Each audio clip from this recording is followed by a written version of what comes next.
Good morning, everybody, and welcome to the Joint Chambers Governmental Affairs Committee meeting. We're delighted you could join us today. Did you try again? Today, March 18th, 2021, and we're working on infamous Zoom technical difficulties at the moment, so you may see and hear things behind the scenes. If I can, let me start with just one important housekeeping item. We'd like everybody who's not a presenter, and they know who they are, to please mute your microphones. And I believe in most all cases you are. I see fellow Rotarian Rob Becerra is nicely muted, and that's the best way to listen to Rob sometimes. But just to use that as a point, an illustration, we have are going to have about 275 people on this Zoom meeting send a message today. to Tiffany. And because of that, we aren't going to be able to have many Q&A, if at all, and we do ask you for courtesy for everyone to remain muted. So again, good morning and welcome to the Joint Governmental Affairs Committee meeting hosted today by the Rocklin Chamber, but that's also on behalf of our other partners for the Auburn Chamber, Lincoln Chamber, Loomis, and Roseville Chambers of Commerce. Our sponsor is the Placer County Area Realtors Association, and we'll hear more on that in just a very few moments. I'm Dave Brenninger, and along with our co-chair, Todd Olson, we do welcome you, also along with Robin Trimble, our Rocklin Chamber Executive Director, Tiffany Nelson, the assistant, as well as the person behind the scenes at the controls of Zoom, who's allowing us all to hold this meeting today. Thank you, Tiffany. Dave, just a minute. We're gonna have to fill some time for just a minute. We've paid for the extra capacity, but for some reason it's not allowing our extra attendees in. So give us a few minutes to work through a few things really. Well, as you heard, we're having Zoom difficulties. We have not quite even about a third of all of us on board right now. And those are the situations we run across. I wonder if you can hear me, Tiffany. I would like to post the list of what we know are the elected officials or their representatives at the meeting this morning. If you are able, while you're throwing all the controls behind the scenes, to do that. Let's give it a try. Well, there's our nice logo. Okay, what we'd like you all to do is take a good little look at the known elected officials or their representatives who signed in for today. And that slide just disappeared. We'll bring that back up here very shortly. This is those early days of television, technical difficulties beyond our control. We'll keep going forward until we land somewhere where we've got control over our situations. Tiffany, if you can put that list back up, that would be helpful. And otherwise, we'll come back to it in a little while. Well, at this point, I want to segue over to Todd Olson. And if Todd and Cheryl don't have technical difficulties, why don't we pick it up from the two of you? And then we'll come back a little later and take a look at that list. Todd, are you there, Olson? Well, good morning. We're glad that we're having a technical problem only because of the great showing that everybody has signed up for our joint GRC.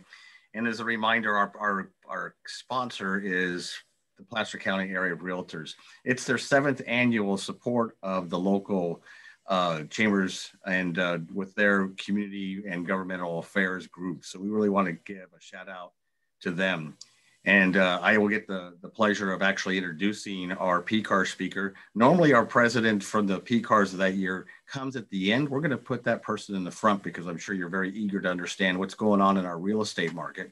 So let me go ahead and introduce Cheryl Keller. She's been in real estate since 2000. This is actually her 2nd career. And right now she's a realtor and sales and a development manager for Remax Gold in the Rocklin office. Top producer realtor, achieving a Life Masters Club recognition and prestigious Remax Hall of Fame award. She serves on the executive committee of the National Women's Council of Realtors and credits the council for giving her real estate career the boost passion she needed to feel involved and to be a part of something bigger. Cheryl is a wonderfully happy grandmother of 3, and she just loves taking her time traveling and volunteering and baking. She is married to a wonderful husband for over 33 years. Mr. Robin is very happy, I'm sure. And with that, I would love to introduce to you all Cheryl Keller. Thank you so much, Todd. I appreciate that. And it is an absolute privilege to be here today to share some information about Placer County Association of Realtors, what we're doing, and a little bit about this crazy real estate market. And Jessica is controlling my slides. Thank you, Jessica. So we'll take a little bit of a look at our membership numbers. And you can see here, we have realtors and affiliates. So the realtor, you can see that it is a mark of a professional realtor, and we belong to the most knowledgeable and trustworthy group of professionals in the industry.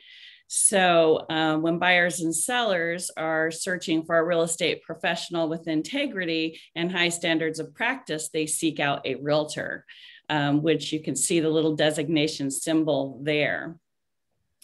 And a realtor means that it's comprised of 3 levels, and they belong to the California Association of Realtors and the National Association of Realtors. Our National Association of Realtors is located in Chicago, and they have 1.4 million members.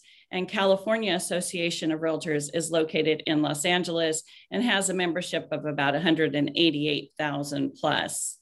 And finally, at PCAR, Placer County Association of Realtors, we have 3,664 members, over 500 offices, and 50 offices with over 10 salespeople. Our affiliates, we have about 365 members, and those affiliates are in title, lending, pest control, insurance. We have home inspectors, photographers, cleaners, painters, notary, etc. And we're showing a 19.7 increase over the past 5 years in our membership numbers. So we are definitely growing. Well, what does this mean to the public? A realtor abides by a strict code of ethics. So you might be a real estate agent and not a realtor. And so all of our members are realtors. And so they have to abide by a very strict code of ethics. And again, realtor is a federally registered collective membership, which identifies a real estate professional. And so the public benefits are that code of ethics, the grievance process. We have mediation and ombudsman that help in any situations as needed, and of course, community involvement. Advocacies. We are the voice for real estate. Relationship builders. We work on funds for campaign contributions and funds to fight local issues. So you can look at PCAR as the voice for real estate in Placer County. We take local advocacy very seriously and put a lot of effort to build relationships with local dignitaries who are in support of the Realtor Party. PCAR also has a Realtor Action Fund that we actively raise money for each year. And that fund is used to promote the values, attitudes, and beliefs of organized real estate. And every dollar is used to protect and advance realtors' interests in government, from supporting a local candidate for office to supporting or fighting for local issues like some of these. We have AB 119. Fee transparency, AB 244, updating California affordable housing cost study, SB 539, which is the implementation of Prop 19, AB 491, discrimination in mixed income multifamily development planning, AB 571, density bonus, which is a fee reduction to construct below market rate units, and SB 263, implicit bias training for real estate licensees. So those are some of the things that we focus on and that we're advocating for. And next slide, Jessica. We have a foundation that all of our fundraising efforts, all of our fun events and fundraising efforts go right into our foundation. It's a charitable foundation that supports the community. And we have 4 events throughout the year that raise money for our foundation. And last year, our foundation donated $74,000 plus to about 21 local charities. And we gave out $7,000 in student scholarships, which is by far one of the most difficult jobs we have all year, is to pick from all of our student scholarships and select from all of the outstanding young people in our communities out there applying for these scholarships. And it's quite rewarding. So if you see our events, you're more than welcome to join in and know that it goes for a great cause. And right now we have a See's Candy fundraiser at our PCAR office in Rocklin. So if you need some See's Candy, I know I bought some for my 3 granddaughters and probably overbought and picked up a few. If you need any See's Candy, please drop by and help support our foundation. And now we have a market update for you. So here we'll start with affordability. CAR's Housing Affordability Index measures the percentage of households that can afford to purchase a median priced single family home in California. And you can see on here our different regions: El Dorado, Nevada, Placer, and Sacramento. Sacramento is definitely the most affordable. Placer County minimum qualifying income to purchase a home for a family is $99,200, and the median home price is $550,000. So you'll hear a lot of talk about affordability in our housing market, and it is also one of the issues that not only are we working on right now, but we're always working on affordability. So that is the index. And you can see on this particular chart that Placer County is smack dab in the middle of affordability, which is why we are enjoying such a hot housing market. Now, the hot housing market is across the United States, but particularly here where we find ourselves in California and maybe one of the #1 counties, and also nationally, we're in the top 10. So housing affordability falling in the middle helps to support that hot housing market that we're all in. And this graph also supports that it is a seller's market, and it has been a seller's market for quite some time. But one of the numbers on here that's very notable is that our inventory has decreased by 62.5% compared to last year at this time. So last year at this time, we were below what we would call a normal market, under 3 to 6 months of inventory. And right now, we're under a month of inventory, which means that if we don't have any new listings within a month, we're going to be out of inventory. So what happens is that you put a house on the market and our realtors are getting upwards of 10 to 25 offers and on that one home. And all of those offers are very competitive, as you might guess, and over asking price. And so the decrease in inventory adds to the supply and demand. And then next slide, Jessica. So this slide just shows the sold price is appreciating. So sold price is up 18.4% from last year. And the median sold price is appreciating. And the average for sale price, it says that it's up 52% from $796 in February of 2020. So it is very difficult it is a very difficult market because you have a lot of buyers and not enough sellers, because sellers find it hard to find that replacement property. So this is the average sold price per square footage. And as you might guess, with multiple offers, the average sold price per square foot is going to go up as well. And in February, the price per square footage was up just slightly, and year over year, 13.9% from last year is up.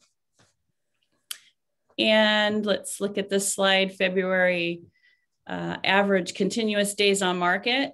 Most houses are selling within the first week. So if you're a buyer out there, you want to make sure that you're getting your offer in. Most of the homes are put on the market on a Thursday or Friday, and the seller is enjoying looking at multiple offers by Monday, Tuesday. So continuous days on the market is 24, which is really low.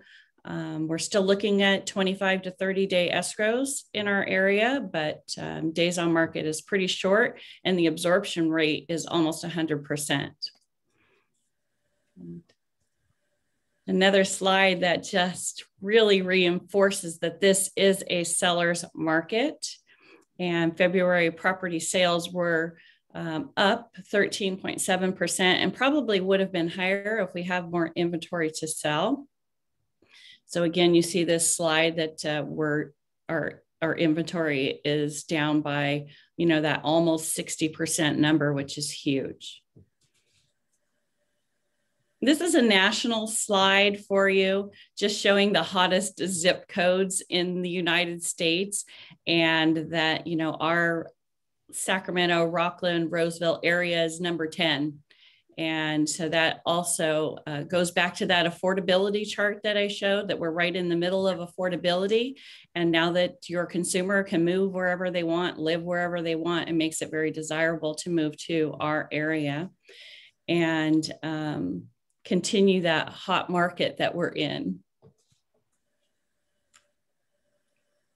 This chart is a housing sentiment chart, so no surprise here. Sellers felt it's a great time to sell, and buyers felt it was a great time to buy because of interest rates, but a very tough market to buy a home in. It can be very frustrating to put in offer after offer over asking price and not have your offer accepted.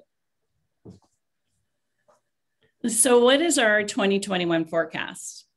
The housing market ended 2020 on a very strong note as sales reached the highest level in 15 years. And it has been cruising at a robust pace since the second half of 2020, but has encountered some recent speed bumps as interest rates began to rise slightly. While higher rates may slow growth in home sales temporarily, the major roadblock in the long run is a shortage of homes for sale. With inventory dropping more than 60% from a year ago, the market will soften a little bit in the second half of 2021 if we don't see enough homes come on the market to meet that demand. So for now, there are no indications that price growth is going to slow. With super low inventory, pent-up buyers are scratching and clawing to enter our hot market. So for the remainder of 2021, the forecast is positive, with continued low mortgage rates and the rise of remote workers with flexible schedules that will keep home sales booming in 2021. All of our experts predict a post-pandemic rebound with steady mortgage rates, job recoveries, and the law of supply and demand all working together for a continued hot 2021. And now we want to share one of the California Association of Realtors commercials promoting the realtor image. Hi, California. We just wanted to check in, see how you're doing. We know things are tough right now, but one thing we've learned from living and working here, together, we're tougher. We've seen your strength and your resilience, even when the fight gets hard, and now is no different. So let's do what we do best, California. Let's check in with each other. Let's share smiles and memories and corny jokes. Let's do right by our neighbors, our communities, and those on the front lines. Let's make the rest of the world proud. When this all passes and doors start to open again, everything that California has to offer will be waiting for us. Because what makes California are the people of California.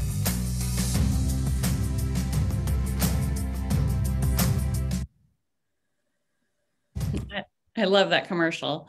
So to end my presentation today, I just wanted to share with you Placer County Association of Realtors mission statement. So our mission is to be the leading advocate of the real estate industry, to enhance the realtor image, to promote professionalism and ethical standards, to provide our members with education and resources, to serve the communities in which we do business, and to build valuable alliances locally and statewide to promote private property rights.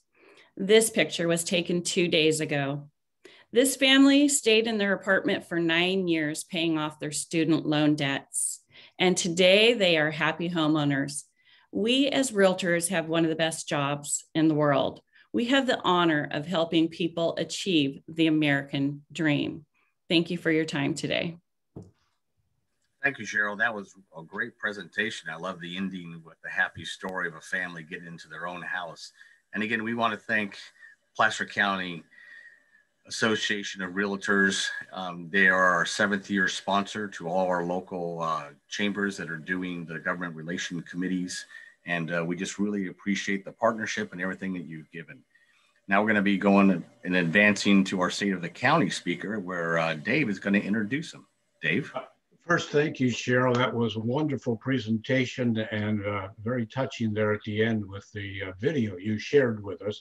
And thank you, Todd, for setting that up for this morning. Tiffany, I'm going to first, before we go to Todd, let's segue back. First of all, good morning once again to all of you. When we began, we had 100 of us who could get into the meeting.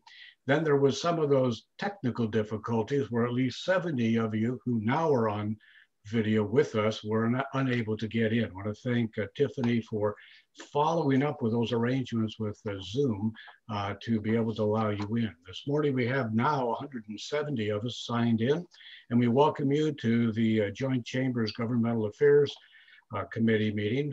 This is a quarterly meeting, this month hosted by Rocklin, but other months by Auburn, Lincoln, Loomis, and Roseville Chambers, and we thank them for being a part of the team here in South Placer County, meeting all of your Chamber of Commerce needs. And as you just heard, our sponsor for the quarterly meeting is that of PCAR, Placer County Area Realtors. I'm Dave Brenninger, and the other voice you heard a moment ago was Todd Olson. We're co-chairs, and behind the scenes, we have Tiffany Nelson doing all the Zooming that is necessary to run a meeting of this capacity. And also Robin Trimble, our executive director of the Rocklin Chamber, kind of overseeing everything and keeping Todd and I looking sharp. I've done a little bit of chatting while you're looking at this list. Just as of March 16th, we knew we had at least these representatives of elected officials or their elected staff members, their appointed staff members. We're not going to have time or opportunity today, as we normally do, to introduce everyone. So for the next several seconds or so, we're going to leave this up, take a look at it. And if you see some folks in there that you'd like to communicate with, feel free to follow up with them. But they represent a wide array of people who step up and step forward and are elected officials or are the appointed representatives for your elected officials in our area. Tiffany, I think we can bring that down at this point. And I want to move forward and just begin by saying, I'm going to do this kind of lightly with Todd. He and I kind of get along pretty well. Last year, we were all live and in person at the PCAR office, and Todd was our featured speaker. Since then, 12 months ago, we've all enjoyed wearing one of these things. And it's an interesting process walking around and talking to people wearing one of these little face coverings. And I'm sure we've all become adapted to that. At the same time, we know the seriousness of the COVID-19. And from 1 year ago, this very date for our meeting, 200 and perhaps 32 people in Placer County alone are no longer with us. They've succumbed to COVID-19. As I introduce Todd, I want to just take a moment, and as I do so, let him know we're very impressed with how the entire county team, through setting up the inoculation center at the grounds, our former and still is county fairgrounds, have done a superb job And I know that's all under the leadership of everybody in the county and people behind the scenes getting that vaccination out throughout Placer County, not just at the grounds. But I think it's important that we all take time during this meeting today to realize how seriously our lives had changed from 365 days ago. But still at the helm of your Placer County Executive Director positions, Todd Leopold, over 20 years of public sector executive experience. He's been with us since January of 2018, and today will mark his 3rd anniversary as our featured keynote speaker on the state of Placer County. But a little bit more about Todd. He previously served local governments in the state of Colorado. Todd has been recognized for his exceptional administrative skills by the Denver Regional Council of Governments, as well as by the National Association of Counties, just to name 2. Here in Placer County, Todd is responsible for the efficient administration, operation, and delivery of a vast array of county governmental services. Todd embraces team building, organizational strategic planning, sound fiscal management to assure the efficient delivery of county services for people like you and me and everyone else in our county. To share with us his insights and foresights on our county, it's with great pleasure that we welcome back to the Joint Governmental Affairs meeting for his 3rd annual presentation on the state of Placer County, Todd Leopold. Todd, let's see if Zoom's going to let you speak and bring us the video we know you have. Well, good. Well, hey, thank you, Dave, for giving me an opportunity again to give you a quick overview. I think we have some slides that we're going to put up here, and I'll kind of walk through those here in just one second. Tiffany, if you want to put those up, we'll get going.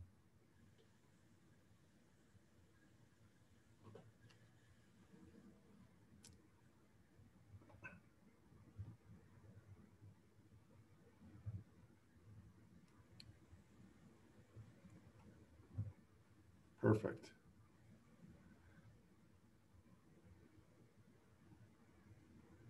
Okay. Well, as Dave alluded to, boy, I was recalling our presentation last year and how things have changed, right? And I think that's probably a testament not only professionally, but personally, and just the impacts that we've seen. And so this presentation that I'm going to share with you today, the state of the county, is really going to be kind of past, present, and future. Where are we going as an organization, and where are kind of the focus areas? So Tiffany's going to run the slides, and I'll just ask her to move them forward as we move along. So let's start with the beginning. I think if we get to the first slide here, Tiffany. I think a foundational piece that we really need to talk about is kind of the board, and I think the leadership, and as Dave alluded to, things don't happen in a box. They happen as a team, and we have an amazing group of supervisors that are serving our county right now in our elected offices as well. One of the unique aspects that we have, and this was a slide that was shown in Comstock magazine, just identification of leadership and the women in leadership throughout our region. And we're fortunate to have 3 of our 5 supervisors, most recent ones coming on. In the middle, Supervisor Jones, who started in January for beginning her term. Supervisor Gore to the left has been around for a little over 2 years. And then Supervisor Gustafson has, this is her first term, although she was appointed back in 2019. So really excited, just an exceptional group of people. And if you go to the next slide, shows all 5 of our supervisors that really bring a really diverse background and experience. We're getting back there, hang tight. We're getting back there, okay, perfect.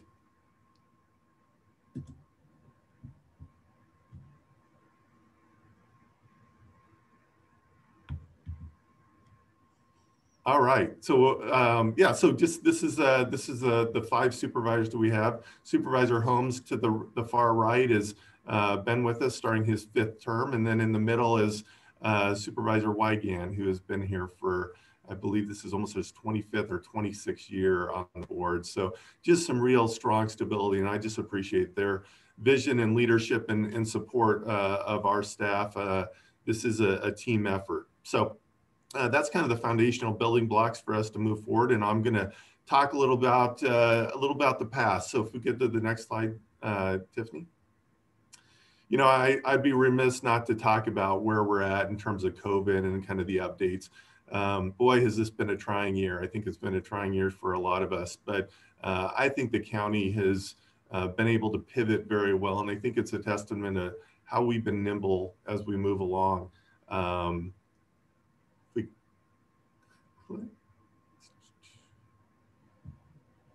right, Zoom's being funny. Let's hang on. Let's try this one more time.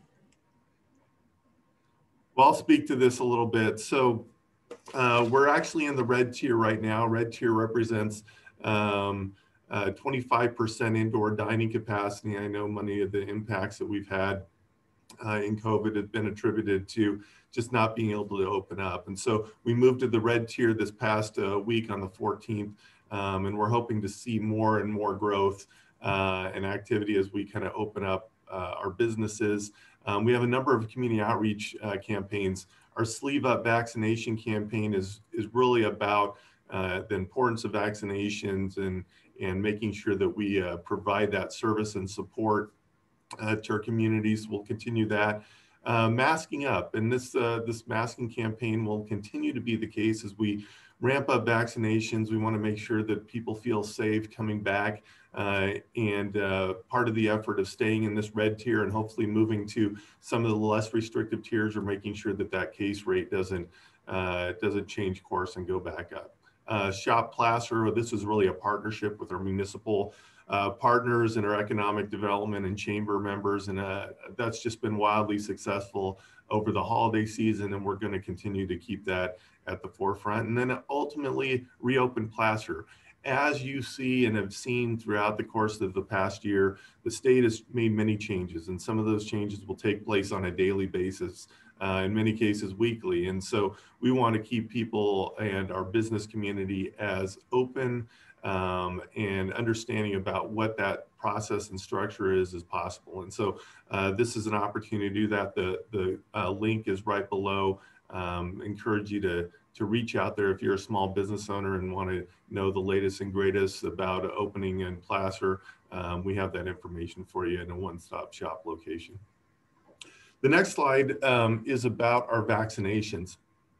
And I will tell you, I appreciate the quick chat shout out, but I will tell you that our activity and the ability to ramp up our vaccination clinics, specifically at the grounds, and they've been a tremendous partner for us. And I know they've been pivoted a bit to assist, but it's a tremendous opportunity. Please, if you want to get a vaccination, there's opportunities to do that, setting appointments. It's very quick and very easy. The information, the text Placer vaccine, all one word, and then 898-211 is an opportunity to get text alerts for new appointment openings. So I'd encourage you to take advantage of that. We've administered a number of doses, 153,000 doses to date, and that continues to go up. We're really ramping up as, our activity and ability to administer a vaccine is only limited by the amount of capacity and vaccine availability, and I know that's continuing to increase. So we're seeing more of those. We also have opportunities with our partner pharmacies around the county. Over 18 of those, CVS, Safeway, Walgreens are also there. And then we have our Sutter and Kaiser have some vaccines, mass vaccine efforts going on as well. I will also say that because this COVID pandemic has not diminished, if you're feeling and feel like you need to have some opportunity to get tested, we still have 2 sites, our OptumServe sites, both in Roseville and in Truckee. We have 2 school-only testing sites for our teachers and students to bring them back in the classroom as quickly as possible. So this has been a very successful effort, and we're continuing to do that, and we'll ramp up efforts. I will also share with you, we are going to be moving in, and we've received some doses of the Johnson & Johnson vaccine, one-shot dose. And one of the things that we are doing is going to be actually having a mobile vaccination clinic. We're going to basically retrofit our bookmobile and make it a mobile vaccine clinic so we can go around to some of those underserved populations and provide that vaccination service to them as well. So we're really doing as quickly as possible, and this is all about bringing our community back and our economic vitality remaining intact. So let's talk a little about what we've done in this space. If the next slide, please. Placer Shares, another program that I will tell you is leading the state in the effort that we came and put into this. And this was really a vision that was started by our Board of Supervisors, willing to make the investment of those CARES Act monies and put them right back into our community. Our small businesses, our nonprofit organization received almost half, a little less than half of the overall dollars that we received in terms of CARES Act on the initial round was put right back in the community. The largest percentage share of those CARES Act dollars that Placer County did. We also had an Eats and Drinks grant program that allowed our restaurants that have permitting processes to help offset those costs for them as well. So give you a quick rundown, those are the numbers, and this was really a city, a county, a chamber, and an economic development collaboration that I'm just really excited and really blessed to be a part of. Let's go to the next one. We also did some pivoting, as I've mentioned, with the fairgrounds at the grounds. They're using the site right now as a vaccination clinic, but we also had our business resource center in Rocklin really change course. And we do a lot of trainings and assistance right now, and we continue to do some of those free services, advising services during the pandemic timeframe, but we also use it as a major call center for our business community to seek assistance, not only going online, but they could call and get one-on-one support and services throughout this. But it didn't stop us from looking at growth. And so we identified 7 new businesses throughout the last year. We had some new business collaboratives with our economic development partners, and we're hoping to continue that as we move forward. We also created some new jobs, and part of our focus, and I'll speak to this in a little bit, is that retention effort. At some point, we're coming in and we're attracting businesses, but in the same breath, we want to retain the businesses we have and grow them. And so we're going to put a concerted focus on that as we're moving forward from an economic development standpoint. And then we also identified some SBA or small business assistance loans as well. So a lot of work going on our Business Resource Center. We're continuing to provide that support. Next slide. So there were some impacts to COVID, and it's without getting into this too much. I know that the homelessness and the impacts to our residents and our neighbors have been really significant in many different areas. And so we have seen some uptick in our homeless community, not only in the Auburn area by our government center, but in Rocklin, Roseville, all of our municipalities are feeling this impact. We have really taken a concerted effort, and we'll see this as we move forward. We created a homeless task force led in the support of Supervisor Holmes up to this point. And we're in partnership with our staff, our law enforcement, and our HHS partners to work together. And this isn't a county issue. This is a regional and societal issue that we're going to bring all our municipalities together to have a good, candid conversation about how we support this effort, not only just putting Band-Aids on issues, but we're talking about systematic change in homelessness in this community. And that it means moving beyond those political boundaries and working with our municipalities. We're going to be bringing in some facilitation efforts, so we'll be discussing this further, as well as hoping to put together a homeless action plan with our partners to talk about how we bring different programs to the effort, not only about housing and assistance there, but programs and services to assist those individuals and those families that are really feeling the pain of homelessness in the community. And we have a homeless helpline. So if you're seeing this or they're needing assistance, this is the number to call to provide that, and we'll get those resources out to individuals. The next slide really speaks to what we're seeing in the economy. And I appreciate Cheryl's lead in, because it really is a testament to the resiliency of this county And as obviously our unemployment rate is higher than it was a year ago when I was speaking to you all, it's still one of the lowest, and I believe it's close to the second lowest in the state right now. We still have a strong average salary of an individual in this county for jobs. Median household income's a little over 88,000 at this point. And as you've seen, the median selling price is 609, but that is projected to probably climb as we move into the season in the foreseeable future. This is a very viable and attractive place to live, and you're seeing this as population growth. We're just over 400,000 population at this point, 13% growth over the last 10 years, one of the highest in the state of California at this point. So this isn't a trend that's continuing to stagnate. This is probably going to grow. And we're going to see that as we see folks transitioning and being able to work more remotely. They're looking at quality of life and the importance of that. And this county remains an attractive place to live. Next slide. So as I spoke about growth, we did 2020 census, and as I refer back to some of the slides from last year, I spoke to the kickoff of this was supposed to be April 1, and it did, but it was delayed, and it was a real challenge reaching out to individuals. The importance of the census, I can't stress how important this is. It's done obviously every 10 years, but the amount and the ability to track and count our folks is a direct translation to federal and state dollars that come into this community. So we did a really conservative outreach effort. Placer Counts was the branding, and we had a lot of members. Many of you may have assisted directly and indirectly in supporting that. I just want to tell you thank you. We have found some anomalies in the data. We're working through that. The pandemic has delayed that, and the federal government has delayed the actual transition of data being sent to us. The deadline for submittal of that census data will be December 15th. Obviously, this translates into federal dollars, but also translates into realignment and a realignment in terms of our different districts, not only Placer County Water Authority, but the Placer County Board of Supervisors.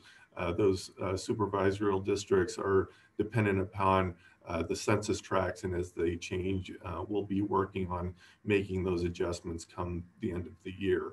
And we'll be working and reaching out. Our Board of Supervisors is utilizing our Planning Commission to provide the support and oversight to assist our staff in bringing forward those redistricting plans to our board for final consideration with a submittal to the board of, to the state of California by the 15th of December. So a lot of work that's going to be going on and will continue on as you see it in the summer and in the third quarter of this calendar year.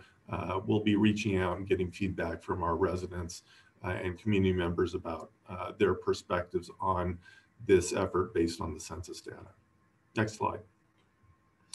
So I want to talk a little bit about strategic planning. So we talked about kind of where we've been the last year, but I want to talk about where we're going. And this is all about having a really solid strategic focus moving forward. We just completed a 3-year strategic planning effort, what we're calling our critical success factors. And prior to that, we did have strategies, but they were more functional, operational focused. In 2018, the Board of Supervisors took a little more a different direction, was really focused about looking at the future and the vision of the organization, a 3-year horizon, and identified focused areas moving forward.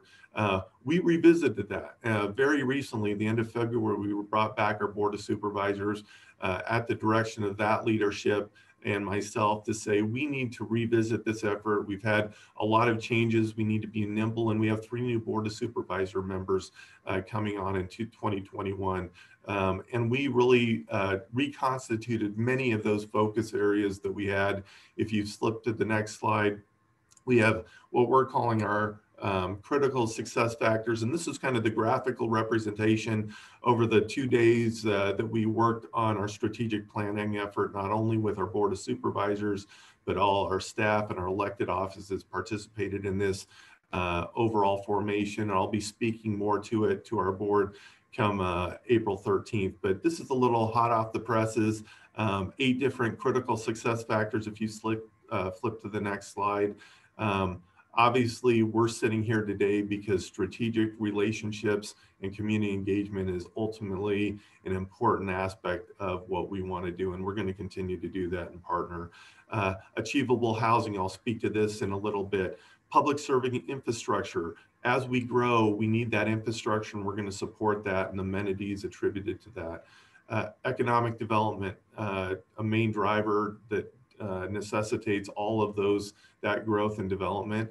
We want to make sure we're prudent in the financial planning we're doing, and public safety remains a key and core function of this organization, and we're going to make sure that that's financially sound moving forward.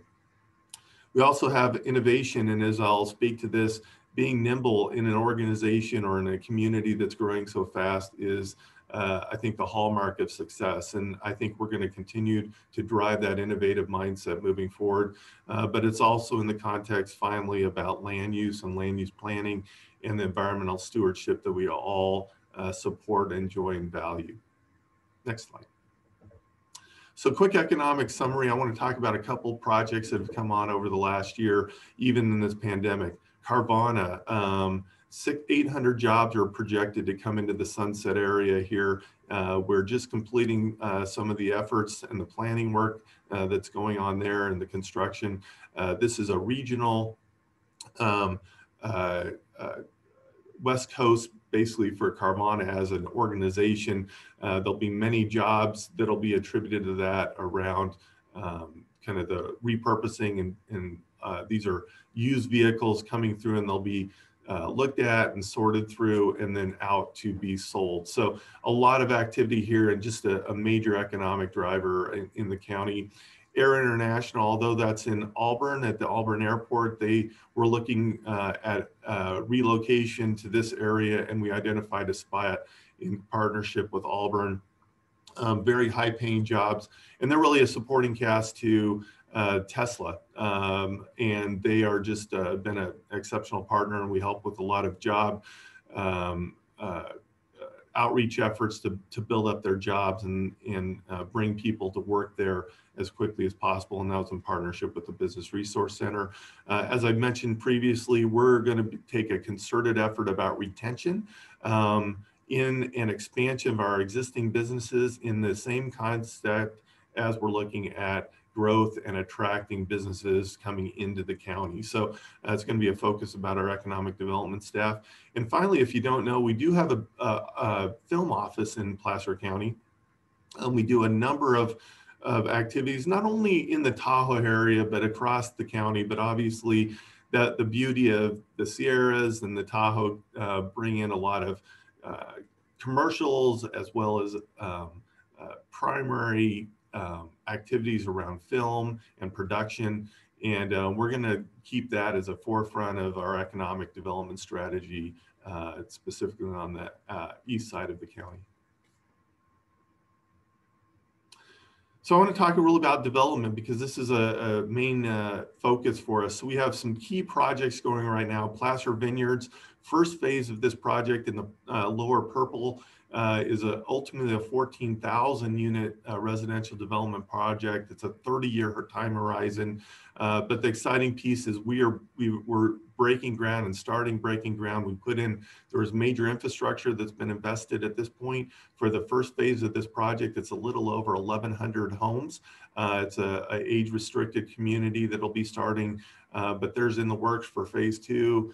And we are just going to see a ton of activity in that lower southwest corner of the county. Riolo Vineyards, although are going strong already, we're seeing a lot of activity. They have over 529 acres of residential development that'll take place in that area, and a little over 900 units of housing that is really in partnership in terms of the main backbone infrastructure with Placer Vineyards, and they've been an integral supporter of that.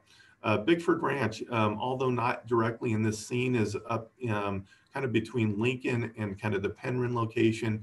They're going to be breaking ground on main backbone infrastructure for this master plan community, starting with an assisted age-restricted community and moving into main residential community over the next couple of years. So exciting project that's finally getting off the ground. And then Regional University in the green is a project that is scaled to support a university to accommodate up to 6,000 students, as well as a large number of residential units. So working on backbone infrastructure, which I would say the theme of what we're talking about, development and growth here, is about moving and growing in terms of backbone development. And I stand corrected. I mean, the light blue is where the Regional University on this slide is. So speak to the next one.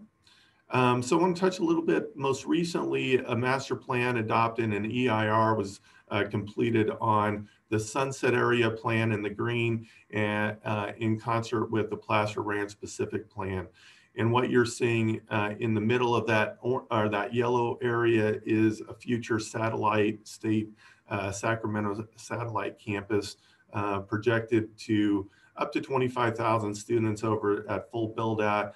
But it's really in partnership with Sierra College, and I think that's a really great partnership. It's not just Sac State and that satellite, it's also working with our regional community college partner on the design work that's going on over this course of this year. Many of you on this have been directly or indirectly involved in some of the planning efforts, and that'll continue to take place. But there's movement, and there's from a county standpoint, we want to make sure the infrastructure's in there at the time that these development projects take off. So next slide. So as I mentioned about land use planning, we also want to ensure the viable environmental constraints and good planning. And the Placer County Conservation Plan, that's almost 20 years in the making, is coming to fruition. We received key permits up to this point. It's going to help developers obtain those state and federal permits through a single streamlined permitting process through the county, and I should say through a JPA that was recently formed late 2020 with the county and the city of Lincoln. This JPA will allow that preservation of those lands, ensure conservation, and honestly moving forward with the permitting process at a much more advanced and accelerated manner than what's currently in the process. So not only is this a statewide effort that I believe is looked at, it's not only that, it's also a nationally recognized Placer County Conservation Plan that is hopefully going to be the catalyst for a number of other conservation plans around the country. Next slide.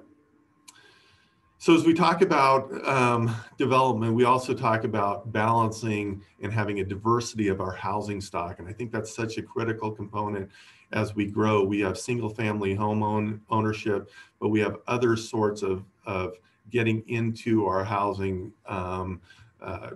development in the county. And so we have affordable and attainable housing, employee housing, and that stock is important.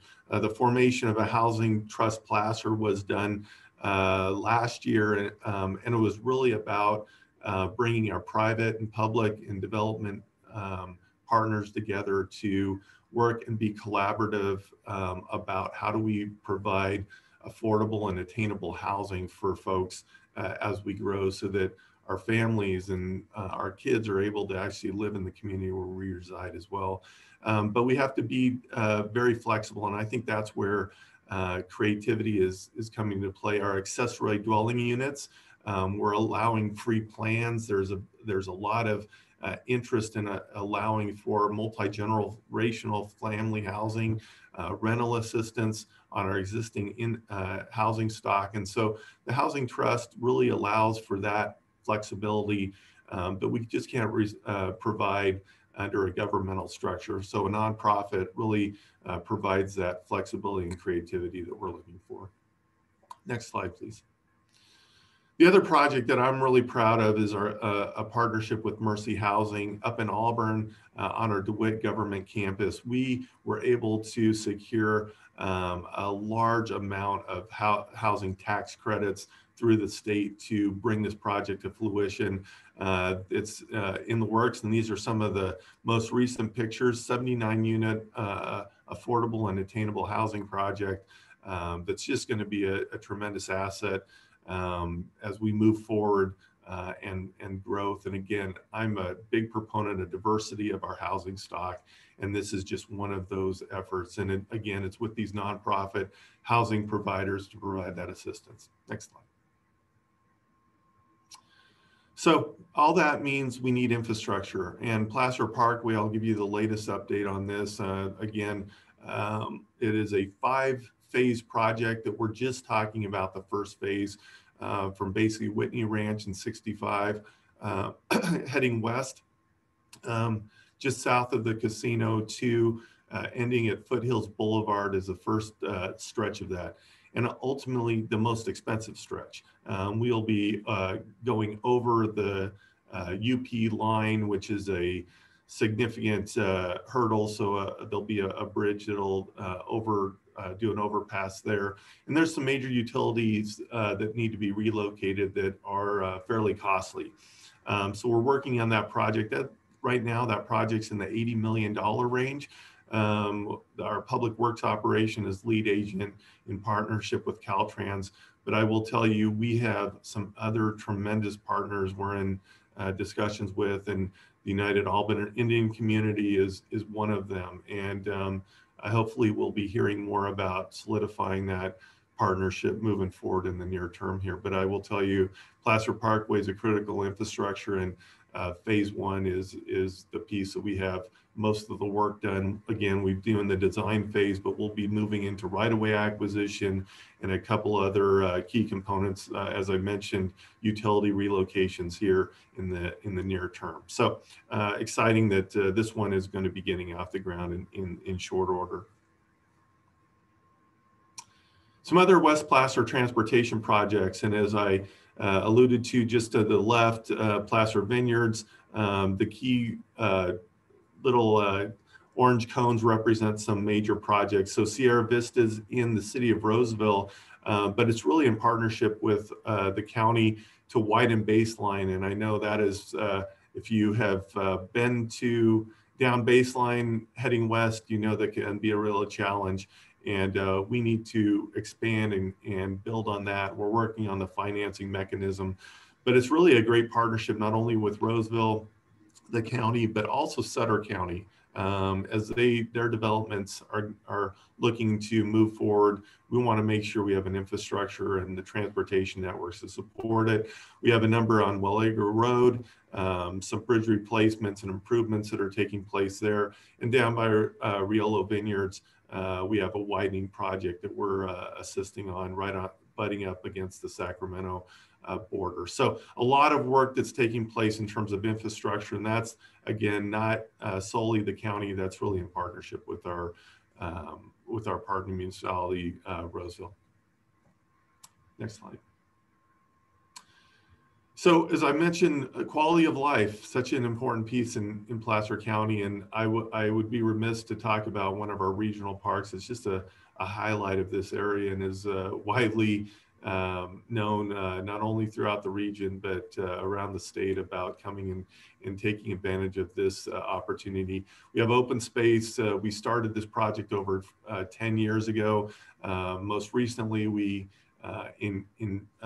added and the board approved moving forward with some additional parking and assistance there to offset the impact that we've had. But it's the funding partners, the Placer Land Trust, and then most recently, the State of California Natural Resource Agency Prop 68 grant. We're looking a little over $4 million towards improvements to that parking area as well to allow that function. If we go to the next slide, it just gives a quick representation of this. So down to the lower right-hand column is where the city of Auburn resides. So this is in kind of rural North Auburn area.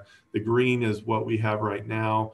The lower P represents the parking we currently have, but we need to expand parking. And so we're looking at a couple different areas to provide that. And then the hashed marks represent the growth of the Placer Land Trust, and the county have acquired some properties to assist with building this out. And it's just an amazing amenity that's a testament to our preserving land, maintaining defensible space, but also having a good job of looking at how do we utilize this and make it a recreational amenity for all. Next slide, please. Forestry health and wildfire management. Again, I talk about this in quality of life, but the impacts, and we are very fortunate and blessed that we have not had the major impacts that folks like Butte County have experienced over the years, and we want to make sure that's the case. We've placed a concerted effort around forestry health, kind of a comprehensive approach, and it's not just the county. This is a partnership with CAL FIRE, it's a partnership with the National Forest Service, and with our private property owners to ensure we have defensible space. We have a chipper program that we provide. We have master stewardship agreements with the Forest Service to allow us to go on and help with maintaining our forests in a sustainable manner going forward. If we touch on the next slide, I wanted to highlight this because it's really been a hallmark of a project. We call it our French Meadows project, but it's in partnership with PCWA, federal, state, local environmental groups, the Sierra Conservancy, and private donations to help preserve and maintain this really critical Placer County watershed. This is a 5-year project. It has mechanical and handwork, so it's a lot of effort that's going on in the Tahoe National Forest. But what we're doing is repurposing these. We are utilizing much of the timber coming out to be repurposed for boards and for construction activity. And then the other materials are going to our biomass to create energy. And this is a multi-year project that will continue for the next 2 to 3 years. But we are committed to a healthy forest. And this is just a key project that was recognized by the National Forest Service most recently. And just really proud of what's been going on here. Next slide. So to just wrap up, we're doing a lot of stuff internally, and as I mentioned last time when we talked a year ago, we had just recently acquired what we called our Atherton property. It's just across from William Jessup, a 54,000 square foot building for our elections office. We made that transition at the same time that we were doing our elections this past year. Brian Rocco and his staff just instrumental in the transition. This is a quick look, but it is going to change. We're working on some renovations, but all the equipment that takes place for elections and our clerk and recorder's office is moving majority down. We'll still have the city of Auburn, and in that DeWitt government campus is going to be a primary service delivery hub for the county. But as we see growth and development, we have made a focus that we need to provide services in areas where our community also is growing and residing. And this is one of those facilities. And then most recently in January, we opened the Corner facility, which is a state-of-the-art building and the Government Justice Campus at the Centucci Justice Center. And this is just an amazing facility that 88% of the utility costs are absorbed by the solar arrays at that facility. So highly efficient and projects us for growth in the future. Next slide. So finally, innovation. And as I mentioned at the beginning, we're looking at working and doing a lot of things proactively. Our website enhancements, business functionality. We have online service delivery, so self-service portals. We have a chat bot that was recognized nationally. We're growing that. Please go out if you have a Google Mini, Alexa. You can ask questions about Placer County and they'll provide you either information or direct input. I actually have a Google Mini that's going off right now because I said that. So we have virtual inspections, field data, interaction, telephonic enhancements that the pandemic has resulted in this. And I think as we've seen challenges, we've seen opportunities to provide and enhance that service delivery. And finally, 211, we rolled this out in February of last year after a number of years in discussion. And it was a lifeline that we had for individuals and residents to get information about how they can go online, get services and resources. Please use 211. It's such a tremendous asset to this county and has been instrumental to get information out to our residents. And finally, we want to go to the next slide. We need to recognize our agricultural heritage, and placer grown is an instrumental piece. It really has started over 20 years ago. We're going to do some activities over the summer to just recognize the importance of recognizing our agricultural community. If you haven't been to any of our farmers markets, please go support those farmers, those small business owners, our budding wine and farm brewery activities are taking place and getting a lot of activity, both within the county, but throughout the state. So a plug out to Placer Grown. And then finally, I just want to say thank you to all the support that you've provided to us in the county over the last year. I know it's been a challenging thing in time for you as small business owners. Hopefully that support and partnership that we've gone with you for this year will carry out in the future. And I will turn it over and back to you, Dave, and thank you for everything that you've done. Well, Todd, thank you. You're an exceptional county executive. You represent the Board of Supervisors and all of us with exceptional service, and we greatly appreciate it. That was an outstanding overview.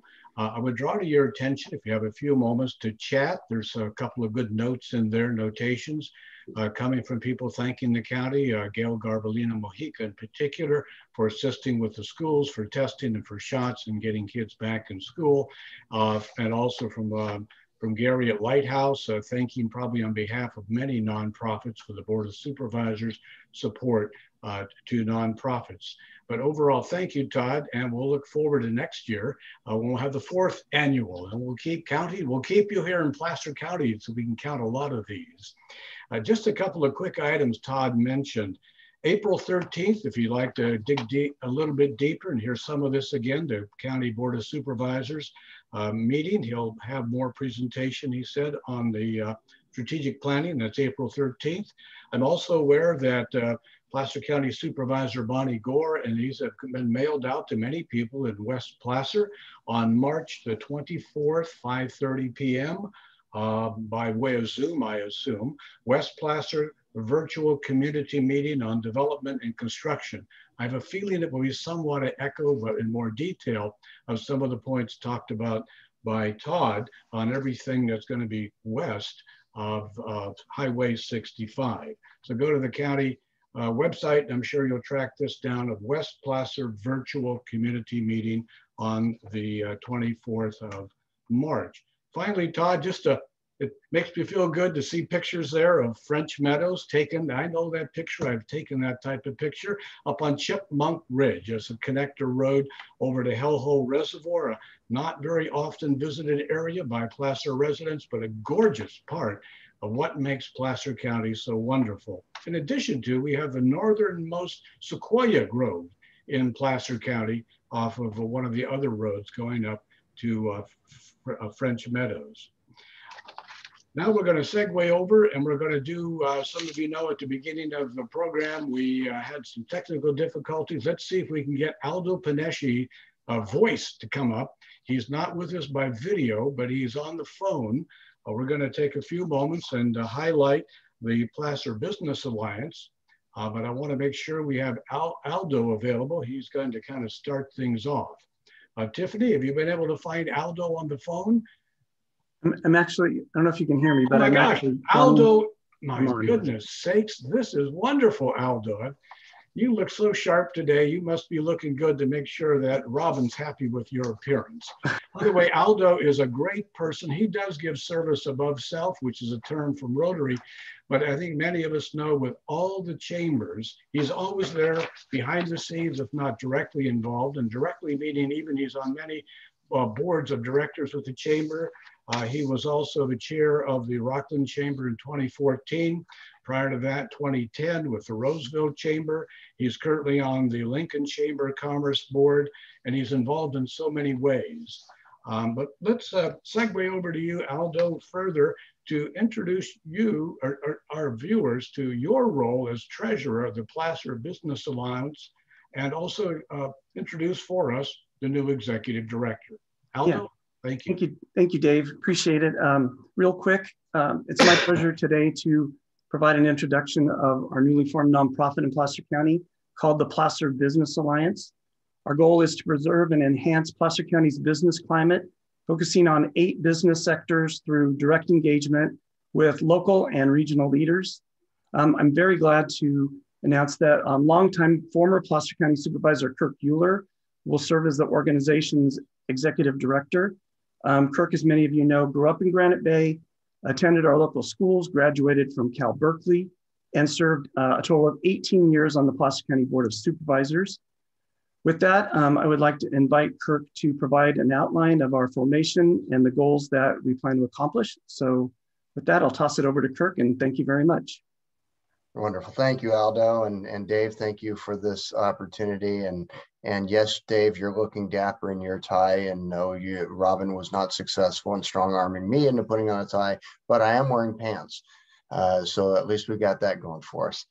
So thank you for the opportunity to briefly present the Placer Business Alliance. And it was an incredible honor when I was approached by some regional business leaders middle of last year to take up this endeavor, because, you know, in Placer County, we have a long, rich history. Our business community does a fantastic job.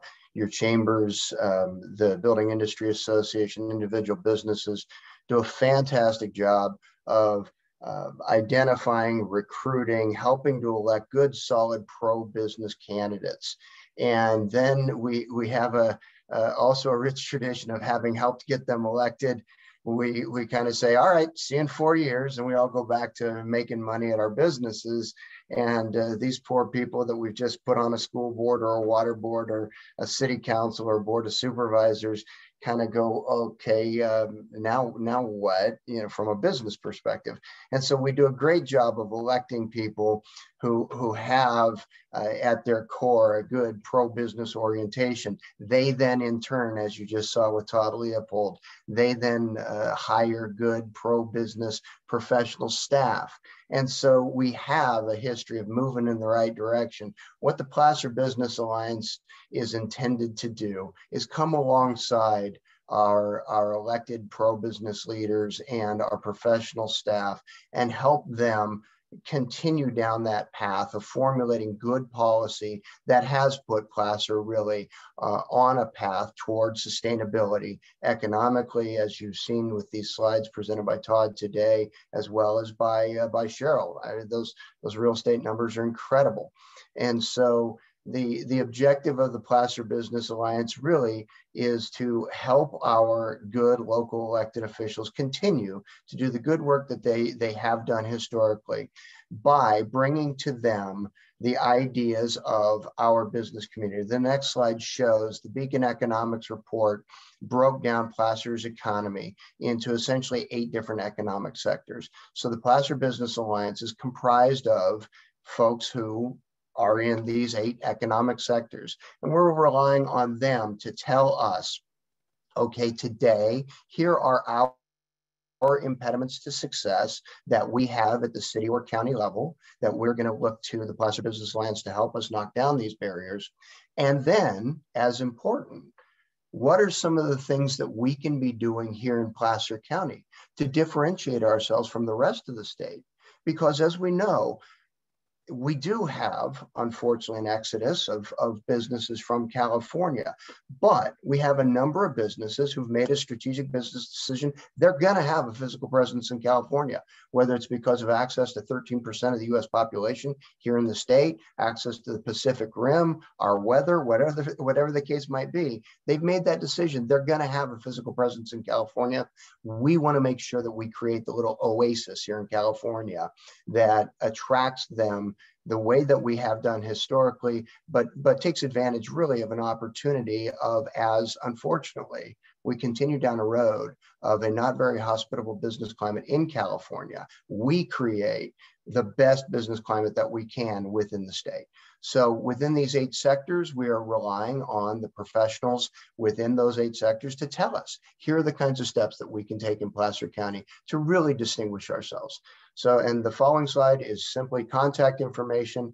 I just want to thank you for this brief opportunity to introduce the concept of the Placer Business Alliance. All my contact information is right here. Anybody who has any questions and follow-up, please feel free to reach out, whether it's via the email address or the phone number. Either way, we'd love to get in touch with you. Kurt, that's excellent. Thank you for that great overview on the new Business Alliance. And I want to thank you for your 18 years on the Board of Supervisors and county leadership and the colleagues you worked with throughout that tenure. Thank you very much. Thank you.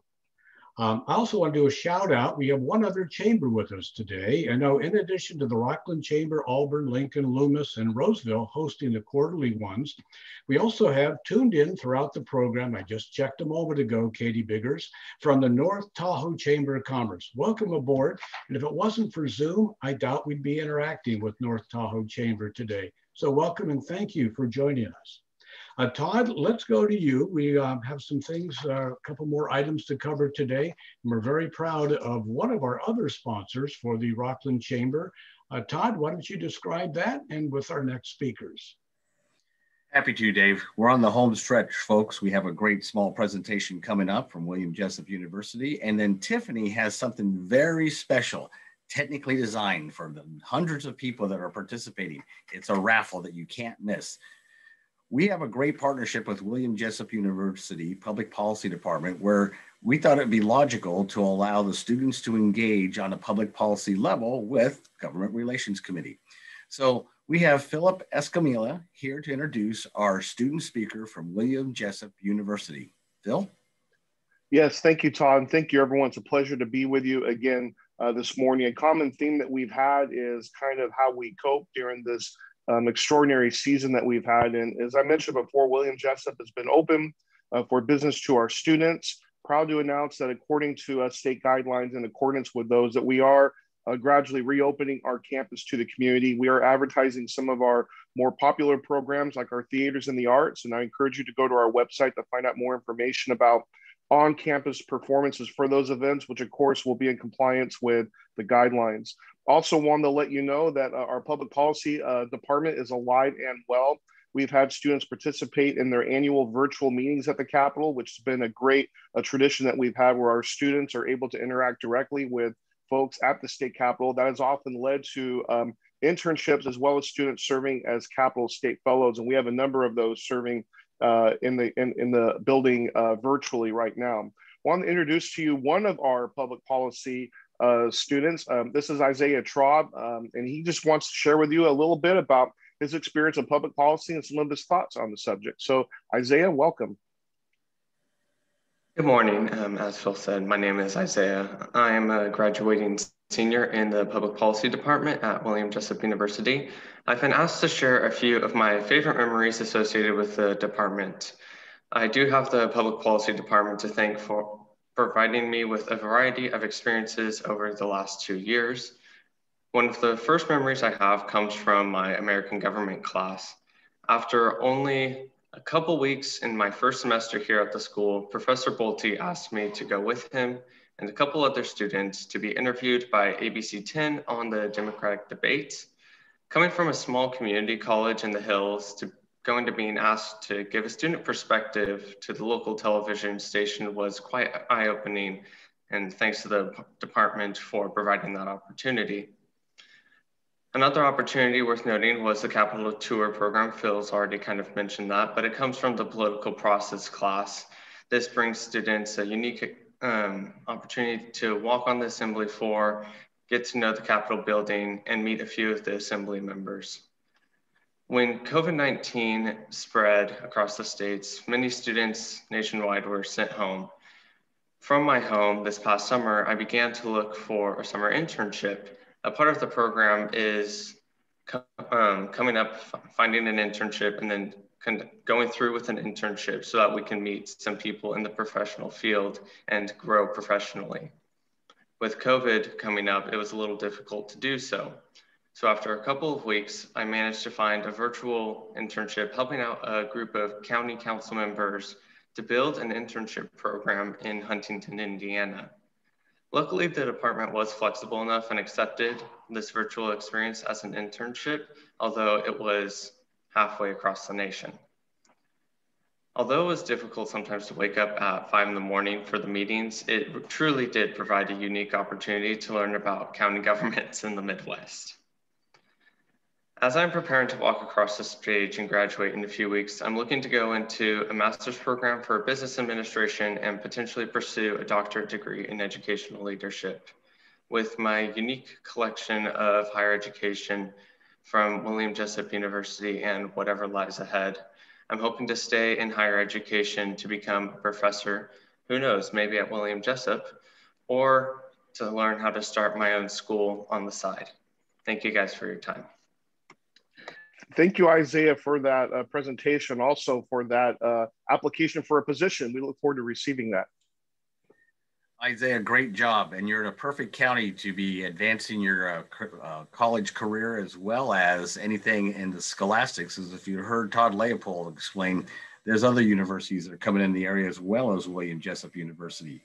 And of course, in the city of Rocklin, you can go all the way from preschool to get a doctorate, all the way to William Jessup University. So thanks again for that partnership.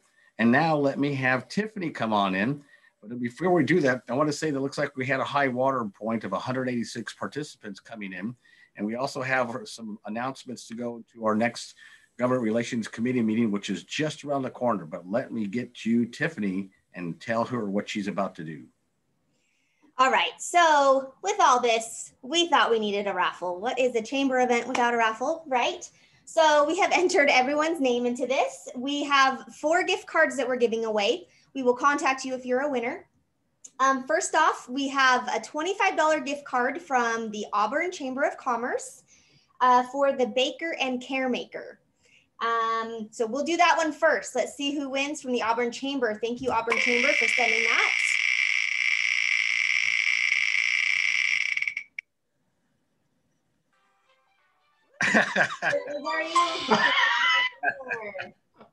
Okay, fun. So the next one is from a $25 gift. Is someone going to buy Kurt a tie though to wear to come pick that up? That would be rather interesting. Congratulations, Kurt. No tie required for gift cards. The next one is a $25 gift card from courtesy of the Lincoln Area Chamber of Commerce for Simple Pleasures.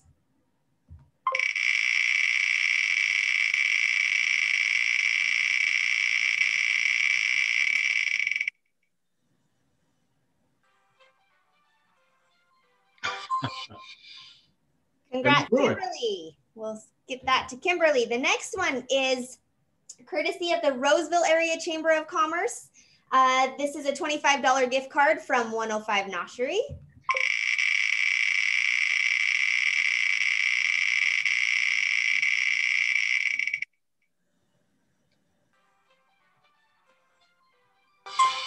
All right, congrats, Megan. We will look up everyone's contact info and give you a call. We'll get these distributed. And finally, the last one from the Rocklin Area Chamber of Commerce is a $25 Pottery World gift card.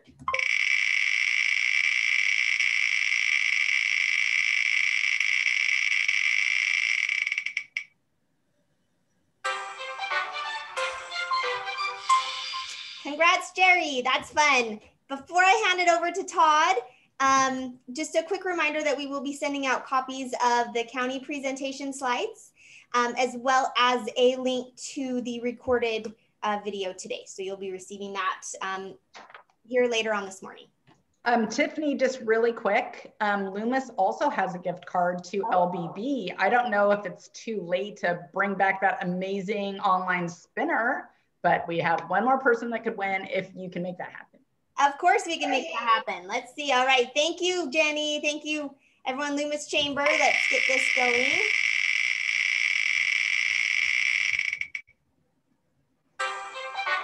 Cheryl, congrats. Very good. Okay. Tiffany, if you don't mind, if you could put up that announcement cell, that'd be great. And while she's doing that, let me just pick up on one item we had in chat from County Supervisor Susan Jones to everyone.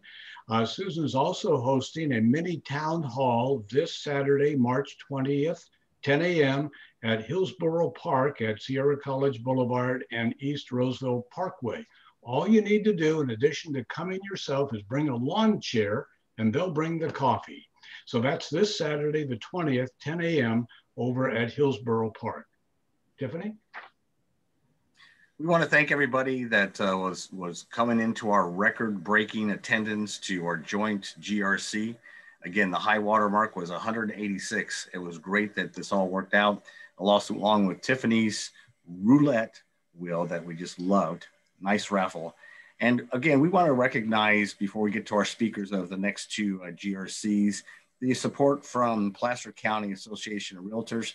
Thank you again. This is a great 7 years that you've been able to support all our local chambers, and we really appreciate it. So on April 7th, we'll have Dr. Jackson from William Jessup University presenting, a subject you won't want to miss, and it's right around the corner. It'll be Wednesday, April 7th at 8 a.m., and that will be a Zoom meeting. And then on May 5th, we talked about the grounds from Todd Leopold a couple of times, and you want to meet Dave Attaway, CEO of Placer Valley Tourism, always on the cutting edge of a new idea and making things actually better in Placer County. Well, from all of us at the Rocklin Chamber, we want to thank you so much for participating, and we're so glad you're here. But before I sign off, hey, boss, did we get everything okay? We're talking to Robin, of course. We want to make sure we did well. Dave and I wore a tie because if we didn't, well, we wore a tie because we were asked to very nicely. So the boss has given me a no. We're all good to go. Again, thank you so much. I'm Todd Olson. And I'm Dave Brennan. Thank you. Thank you all. Have a great day.